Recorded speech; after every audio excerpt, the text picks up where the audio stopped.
الحمدللہ وکفا والصلاة والسلام علی من لا نبی بعدہ اما بعد فاعوذ باللہ من الشیطان الرجیم بسم اللہ الرحمن الرحیم الحمدللہ رب العالمین۔ معزز سامعین، قرآن کریم کی تلاوت سے پہلے تعوذ اور تسمیہ پڑھی جاتی اور اس کا حکم بھی قرآن کریم کے اندر ہے۔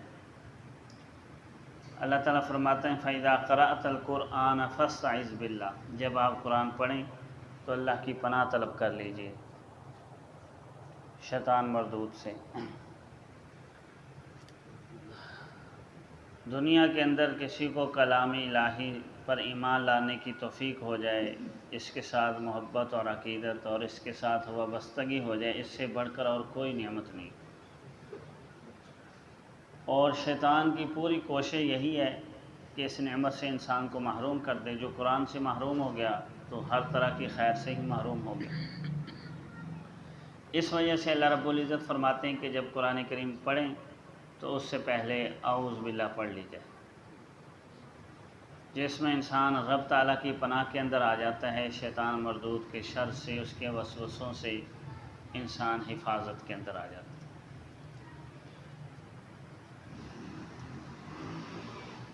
تعوذ کے ایک بڑا فائدہ یہ ہے کہ شیطان ایک ہمارا ایسا دشمن ہے جو نظر نہیں آتا۔ اب سامنے ہو تو انسان اس کا مقابلہ بھی کر سکتا ہے، نظر نہ آنے والا دشمن ہے۔ تو اس وجہ سے انسان سے کہا گیا کہ تم اسی ہستی کی پناہ میں چلے جاؤ جس نے اس کو پیدا کیا اور وہ اس کو دیکھ رہا ہے، اس کی قدرت کے اندر ہے، اور اسی ہستی کی تم پناہ میں چلے جاؤ جو بظاہر تمہیں نظر نہیں آ رہی لیکن ہمہ وقت تمہاری حفاظت کر رہی ہے، اور تمہارا خدا ہے، معبود ہے، الہ ہے۔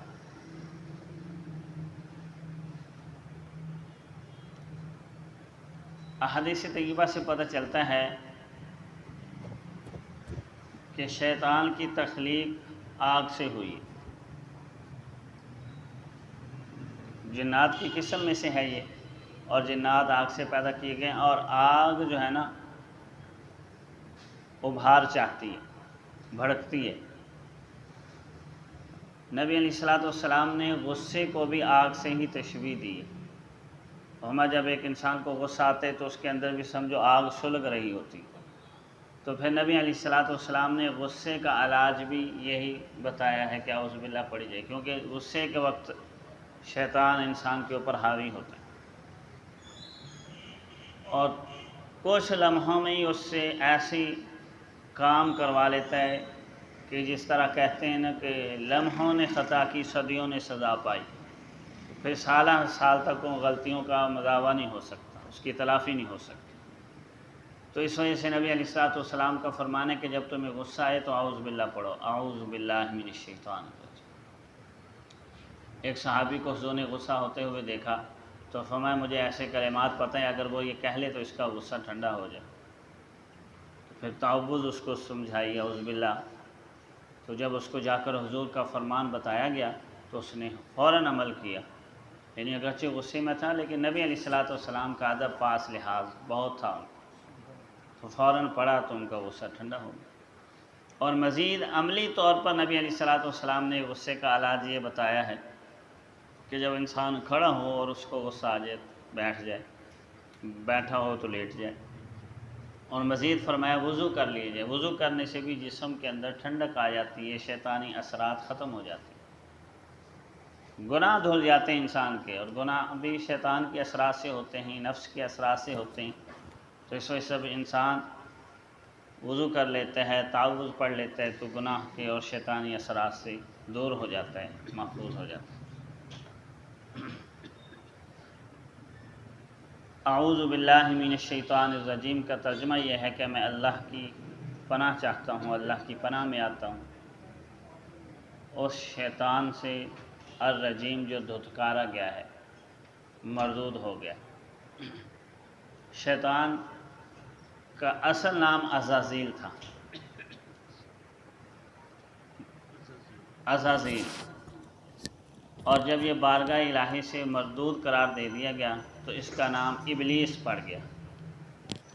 اور قرآن کریم میں اس کا نام ابلیس بھی استعمال ہوا ہے، اور ابلیس مایوسی سے ہے یہ لفظ، یعنی یہ اب اللہ کی رحمت سے مایوس ہو چکا ہے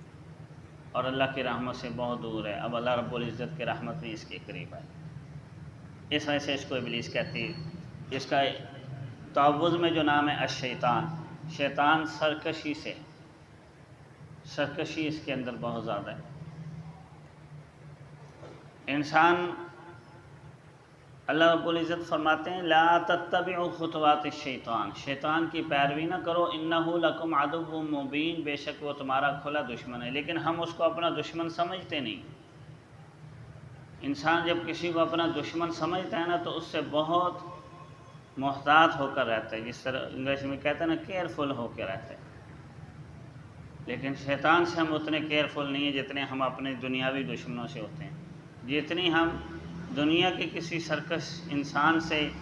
محتاط ہو کر زندگی گزارتے نا، اتنی اگر ہم شیطان سے محتاط ہو کر زندگی گزاریں تو اللہ کے محبوب بندوں میں ہمارا شمار ہو جائے۔ قرآن کریم میں اللہ تعالیٰ فرماتے ہیں ان الذین اتقوا اذا مسهم طائف من الشیطان، بے شک جو تقوی دار لوگ ہیں جب ان کو شیطان کی طرف سے کوئی وسوسہ مس کرتا ہے نا، چھوتا ہی ہے صرف ان کو، تذکروا، تو ان کو یاد آ جاتا ہے کہ یہ شیطان نے ہمارے اوپر چال چلی ہے، فاذا هم مبصرون، تو بڑے بصیرت والے ہو جاتے ہیں اور بڑے پھونک کر قدم رکھتے ہیں، پھونک کر بولتے ہیں، بڑی سوچ بچار کے بعد کوئی فیصلہ لیتے ہیں کہ کہیں شیطان کا اس میں کوئی حصہ تو نہیں آ گیا۔ تو اس وجہ سے ہمیں اللہ کی پناہ میں داخل کیا گیا ہے، اور شیطان مردود سے پناہ، اور رجیم اس کی دوسری صفت ہے، من الشیطان الرجیم، رجیم کہتے ہیں دھتکارا ہوا، بارگاہ الہی سے دور کیا ہوا، تو جو اللہ رب العزت کی بارگاہ سے ہی دھتکار دیا گیا ہے، اس کو رد کر دیا گیا ہے، تو اب اس سے خیر کی کوئی امید ہو سکتی؟ کوئی امید نہیں۔ اس وجہ سے انسان کو یہ سمجھنا چاہیے کہ جب اللہ رب العزت ہی اس کے اوپر اتنے ناراض ہیں کہ اپنی رحمت سے اس کو دور کر دیا، اپنی بارگاہ سے اس کو نکال دیا ہے، تو اس کے ساتھ اس کی کوشش یہی ہے کہ بنی آدم کو بھی اسی طریقے سے دھتکارا ہوا کر دے۔ اس وجہ سے انسان کو تقوی والی زندگی گزارنی چاہیے، ہر اس رستے سے بچ جانا چاہیے جس سے شریعت نے روک دیا، چاہے کتنے ہی وسوسے کیوں نہ آئیں۔ اور اس وجہ سے اب اس سے بچنے کا حل قرآن کریم نے یہ بتایا کہ عملی طور پر تعوذ پڑھیں، علمی طور پر، اور عملی طور پر پورا دین اختیار کر لیں، یعنی جہاں شریعت کہتی ہے چلیں وہاں چل پڑیں، جہاں ہمیں شریعت رکنے کا کہیں وہاں رک جائیں، بس شیطان سے بچ جائیں۔ یا ایھا الذین آمنوا ادخلوا فی السلم کافہ، اے ایمان والو اسلام میں پورے کے پورے داخل ہو جاؤ۔ مومنوں سے کہا جا رہا ہے پورے مسلمان بنو، یہاں کافروں کو نہیں کہا جا رہا، یعنی مومنوں سے کہا جا رہا ہے کہ جس چیز کو تم نے مان لیا ہے اس میں پورے کے پورے داخل ہو جاؤ۔ ولا تتبعوا خطوات الشیطان، اور شیطان کی پیروی نہ کرو۔ اتباع شیطانی یہی ہے کہ اسلام کو ناقص لیا جائے، جہاں دل چاہا عمل کر لیا، جہاں دل چاہا چھوڑ لیا، یہ اتباع شیطانی ہے۔ 5 نمازیں ہمارے اوپر فرض ہوئی ہیں، ہم فجر کی پڑھ لیتے ہیں، باقی 4 چھوڑ دیا، تو یہ ناقص دین ہوا، پورا نہیں لیا، اور یہی شیطان کی پیروی ہے۔ انہ لکم عدو مبین، وہ تمہارا کھلا دشمن ہے، دین مرضی کا نہیں ہے، دین اتباع کا نام ہے، پورا پورا لینا پڑے گا، اور دشمن ہے وہ، اور دشمن کی کوشش یہی ہے کہ پورا نقصان نہ کر سکوں تھوڑا کرو، اس نے تو نقصان کرانا ہے، اور اس سے بچنے کی تدبیر یہی ہے کہ جو تمہیں تعلیمات دی گئی ہیں، جس کو تم نے مان لیا ہے، اس کے مطابق عمل کرنا شروع کر۔ اس کے بعد بسم اللہ الرحمن الرحیم، قرات سے پہلے اعوذ باللہ اور بسم اللہ پڑھی جاتی ہے، تسمیہ۔ بسم اللہ کی جو با ہے نا، استعانت کے لیے، مدد طلب کرنا، اس کا ترجمہ یہ ہے کہ اللہ کے نام کی مدد سے میں شروع کرتا ہوں، اللہ کے نام کی مدد سے، اللہ کے نام کا سہارا لے کر اپنا کام شروع کرنا، جو بھی کام کر رہے ہیں۔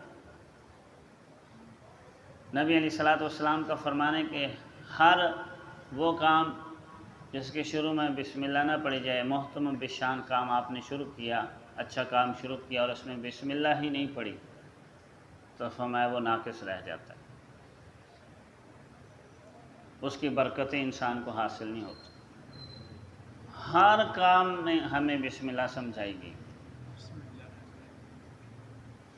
اور اسی طریقے سے موقع کی دعاؤں کا انسان کو استحضار رکھنا چاہیے۔ موقع کی دعائیں کیا ہے؟ مثال کے طور پر مسجد میں داخل ہونے کی دعا ہے، مسجد سے نکلنے کی دعا ہے، بیت الخلاء جانے کی دعا ہے، بیت الخلاء نکلنے کی دعا ہے، کپڑے اتارنے کی دعا ہے، کپڑے پہننے کی دعا ہے، دودھ پینے کی دعا ہے، کھانا کھانے کی دعا ہے، کھانا کھانے کے بعد کی دعا ہے، آپ سوئے رہے ہیں سونے کی دعا ہے، سو کر اٹھ رہے ہیں سو کر اٹھنے کی دعا ہے۔ ہر موقع کی انسان ایک حالت سے دوسری حالت کی طرف جب منتقل ہوتا ہے، آپ گھر سے نکل رہے ہیں، گھر سے نکلنے کی دعا ہے، گھر میں داخل ہو رہے ہیں، گھر میں داخل ہونے کی دعا ہے، شادی کر رہے ہیں، دلہن کو لا رہے ہیں، اس کی دعا ہے، دولہے کو مبارکباد دینی ہے، اس کی دعا ہے، سواری پر بیٹھ رہے ہیں اس کی دعا ہے، اتر رہے ہیں اس کی دعا ہے۔ اور جتنی بھی یہ موقع کی دعائیں ہیں نا، سب میں اللہ کا نام ضرور ہے۔ اللہ کا نام ایسے نہیں کہ کسی دعا میں نہ ہو، آپ جو بھی دعا اٹھا کر دیکھ لیں اس میں اللہ کا نام ضرور ہو۔ اب مثال کے طور پر مسجد میں داخل ہونے اللہم افتح لی ابواب الرحمۃ، مسجد سے نکلنا ہے اللہم انی اسألک، بیت الخلاء جانا ہے اللہم انی اعوذ بک من الخبث، بیت الخلاء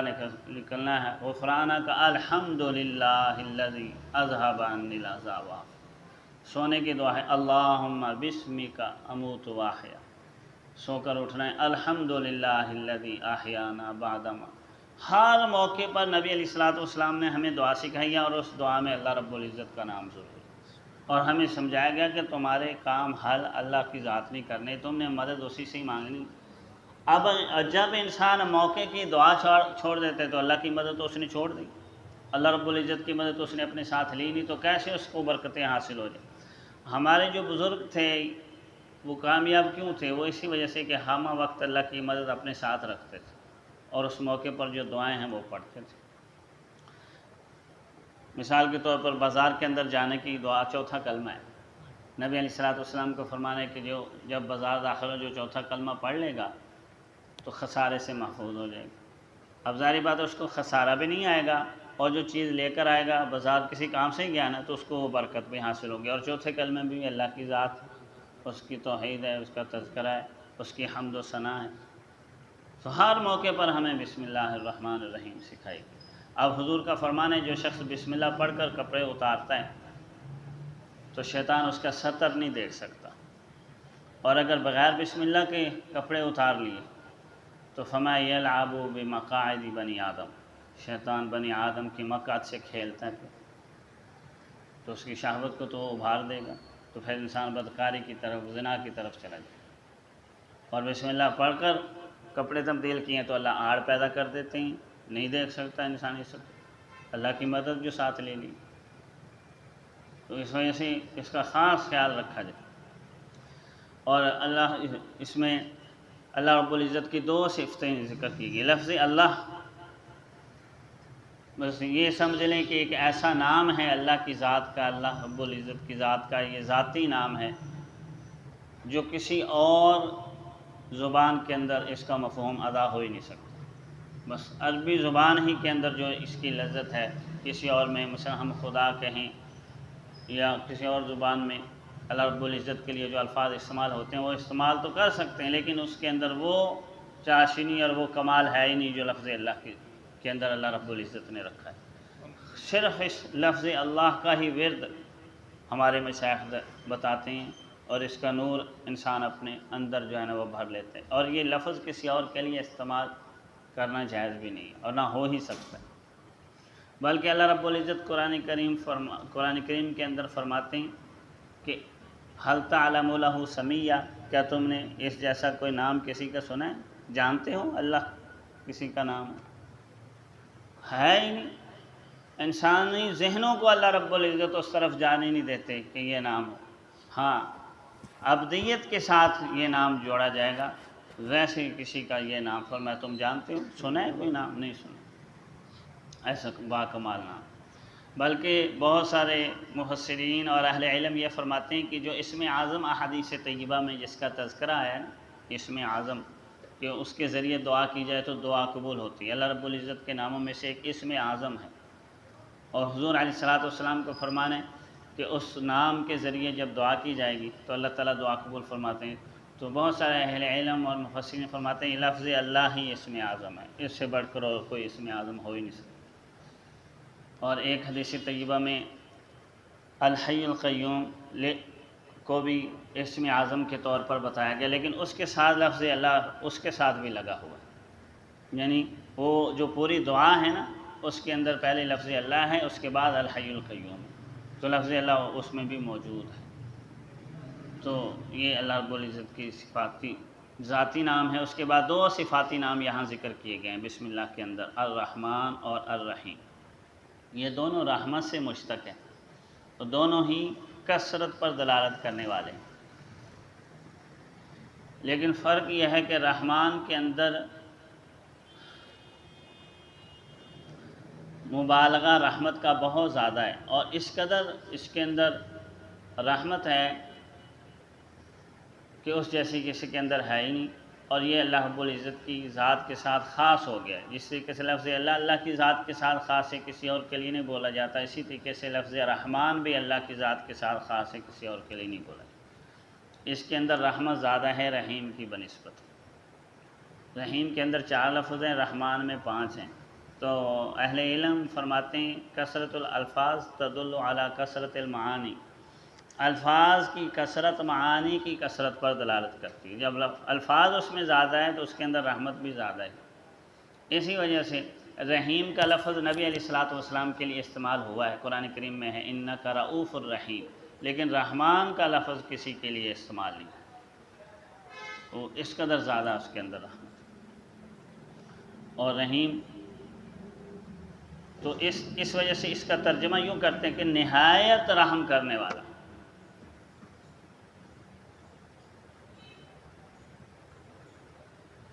الرحمن کا ترجمہ بے حد مہربان، بے حد یعنی جس کی کوئی حد ہی نہیں، اور رحیم کا ترجمہ کرتے ہیں نہایت رحم کرنے والا۔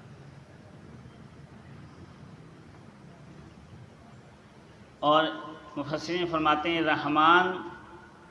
کا ظہور اللہ رب العزت دنیا میں کر رہے ہیں اپنی صفت رحمان کا،